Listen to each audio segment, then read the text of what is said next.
নমস্কার বন্ধুরা, welcome back to my channel Champa রান্নাঘর।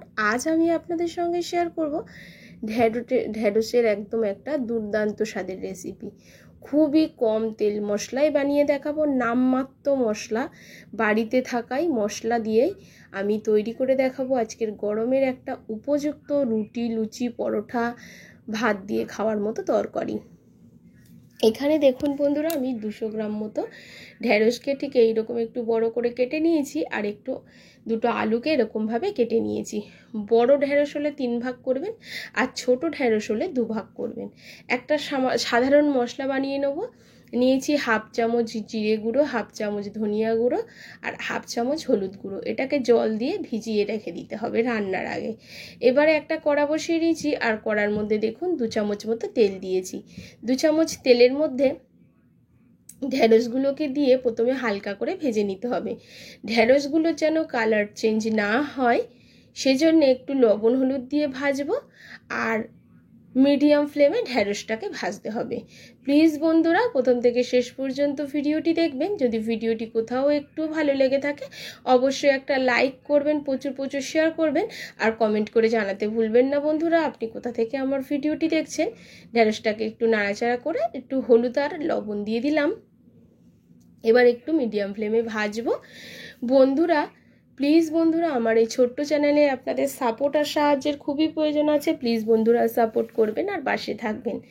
আর গরমের সময় এরকম হালকা নামমাত্র মশলা দিয়ে যে কোনো তরকারি খেতে লাগে অমৃতের মতো। আর দেখুন ঢ্যাঁড়সগুলো কিন্তু বেশ ভালো ভাজা হয়ে গেছে। তুলে নিলাম। নেওয়ার পরে যে তেল আছে তার মধ্যে দিয়ে দিয়েছি গোটা জিরে ফোড়ন, দিয়ে দেব 2টো শুকনো লঙ্কা আর 4টে কাঁচা লঙ্কা চিড়ে দেব। আমি কিন্তু এর মধ্যে কোনো রকম কাশ্মীরি লঙ্কার গুঁড়ো ব্যবহার করব না। এই যে ঝাল দিলাম কাঁচা লঙ্কা আর শুকনো লঙ্কা, এটাতেই কিন্তু যেটুকুনি ঝাল হবে। তবে বন্ধুরা লঙ্কাগুলো বেশ ঝাল ছিল বলে আমি ঝালটা অ্যাভয়েড করেছি, কারণ আমার মেয়ে কিন্তু ঢ্যাঁড়স খেতে খুবই পছন্দ করে। যদি বেশি ঝাল দিয়ে ফেলি ও খেতে পারবে না। আপনারা আপনাদের প্রয়োজন মতো ঝালটা অ্যাড করে নেবেন। এখন দিয়ে দিলাম গ্রেট করে রাখা আদা, আর তার মধ্যে দিয়ে দিচ্ছি কাঁচা পাকা টমেটো। আপনাদের কাছে কাঁচা পাকা টমেটো যদি না থাকে আপনারা পাকা টমেটো দিতে পারেন, তবে এই সময় কিন্তু বাজারে কাঁচা টমেটো অ্যাভেলেবেল আছে। ঢ্যাঁড়সের তরকারিতে যদি এরকম কাঁচা টমেটো ব্যবহার করা যায় বেশ একটু টক টক খেতে লাগে, সেজন্য এখানে আমি কাঁচা টমেটোটা একটু অ্যাড করে দিয়েছি। এবারে যে আলুগুলোকে কেটে রেখেছিলাম আলুগুলো এর মধ্যে দিয়ে দেবো। দিয়ে সমস্ত কিছুকে খুব ভালো করে নাড়াচাড়া করে হালকা করে ভেজে নিতে হবে। এবার দিয়ে দেবো হলুদ আর পরিমাণ মতো লবণ আলুর মধ্যে দিয়ে এবার একটু নাড়াচাড়া করে নিচ্ছি।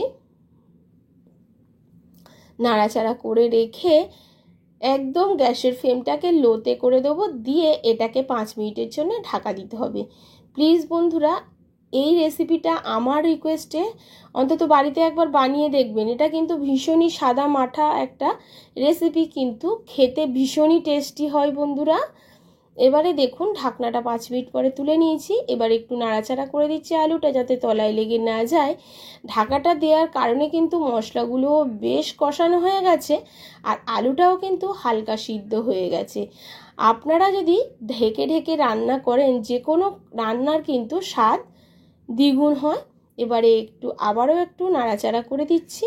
দেওয়ার পরে বন্ধুরা যে জিরে গুঁড়ো, ধনিয়ার গুঁড়ো আর হলুদ গুঁড়োটাকে ভিজিয়ে রেখেছিলাম সেটাকেই এবারে এর মধ্যে দিয়ে দেব।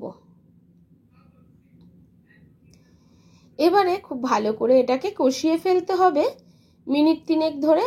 আর সমস্ত রান্নাটাই কিন্তু মিডিয়াম ফ্লেমে হবে বন্ধুরা, হাই ফ্লেম দিতে যাবেন না, তাহলে রান্নার স্বাদ একদম বাজে হয়ে যাবে।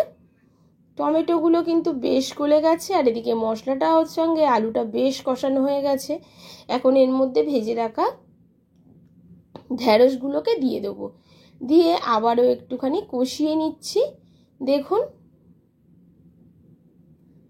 এবারে বন্ধুরা আপনারা যেরকম ঝোল রাখবেন সেই অনুযায়ী এর মধ্যে জলটা অ্যাড করবেন। খুব ভালো করে কষানোর পরে আমি এর মধ্যে এবারে জলটা অ্যাড করে দেবো, তবে খুব বেশি জল অ্যাড করব না। মাত্র 2 কাপ মতো জল এখানে অ্যাড করে দিচ্ছি। একটু হালকা গা মাখা ঝোল থাকবে, সেই জন্য আমি এখানে আর একটু জল অ্যাড করব বন্ধুরা। আর বন্ধুরা, গরমে কিন্তু এই ঢেঁড়সের তরকারি পেটও ঠান্ডা করে, শরীরও ঠান্ডা করে। আপনারা কিন্তু এইরকমভাবে একবার এই নিরামিষ তরকারিটা বানিয়ে দেখতেই পারেন, খেতে লাগে অপূর্ব স্বাদের। এবারে এটাকে আবারও 5 মিনিটের জন্য ঢাকা দিয়ে দেব, তাতে কিন্তু ঢেঁড়স আলু খুব ভালোভাবে সেদ্ধ হয়ে যাবে। আলু কিন্তু 80% মতো সিদ্ধ হয়ে গেছে কষাতে কষাতে।